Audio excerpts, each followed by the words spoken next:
My brothers and sisters, Ramadan is here literally, and a lot of people don't understand why we have this Ramadan coming every year, and we have it coming again another year and another year, and people literally think that we're supposed to just show that we're not eating, we're not drinking. In fact, some people say that we fast in Ramadan because we're supposed to feel how the poor people are feeling. That is a very lame thing. Very lame. Because if that was the case, then why are the poor people fasting? Okay? The reason why we're fasting in Ramadan is because we're trying to bring in self-control. There are many reasons why we're doing it, but I'm going to tell you one big reason. I remember I was traveling with one of my friends, and there was a non-Muslim with us. And the non-Muslim asked, he said, "Why do you Muslims fast?" And most people don't know this. Even my friend was surprised with the reason why we actually fast. And most Muslims don't even know this. The reasons why we fast is because we have two places in our bodies that are the drive behind a person's attachment to this world. Two main drives. So you have your drive, one drive which is your stomach. Most of the things we're doing in this world is because of the stomach. We want to feed the stomach, we want to keep ourselves healthy, and so on and so forth. And the second drive is that between the thighs. So the urge that a man has, the urge that a woman has for the opposite gender, that's another reason why we have a lot of attachment to this world, or to the people of this world. Okay? These two drives, the drive of the stomach and the drive of that between the thighs, they are the major two parts that makes a person want to attach themselves to this dunya.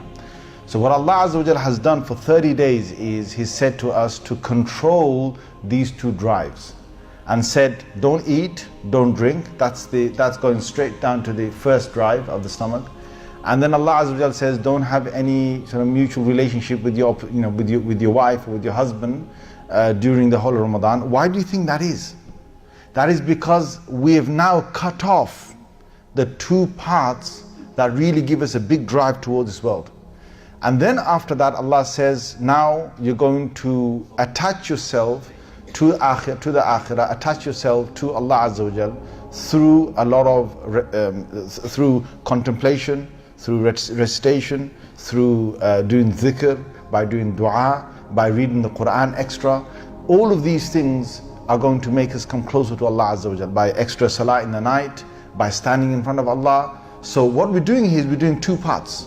One is you shut down the drive that puts you towards the dunya, and that's the stomach and between the thighs, the urge between the thighs. So we've shut those down.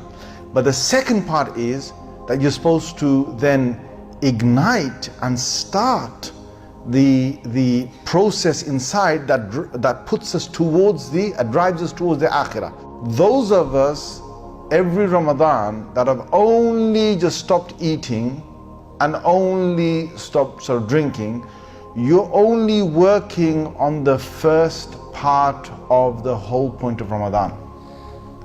Out of the Muslims, about 70% of Muslims fast during Ramadan. Out of those 70% of Muslims that fast, less than 5% get the real essence of what Ramadan is about. Because Ramadan is not just about, okay, we're not going to, people think, okay, I'm not going to eat, I'm not going to drink, I'm not going to sleep with with my spouse, and that's it for 30 days. And you get from beginning of Ramadan till the end of Ramadan, and you're pretty much the same.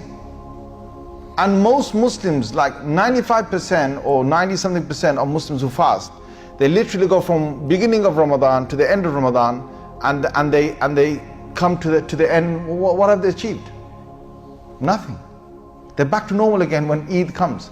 And the reason why that is because they're not doing the second part, which is to put the drive in towards the akhirah, doing those extra, putting their minds towards Allah, doing your dhikr, doing your tilawah, with the part that you've done in terms of, closing the other drive.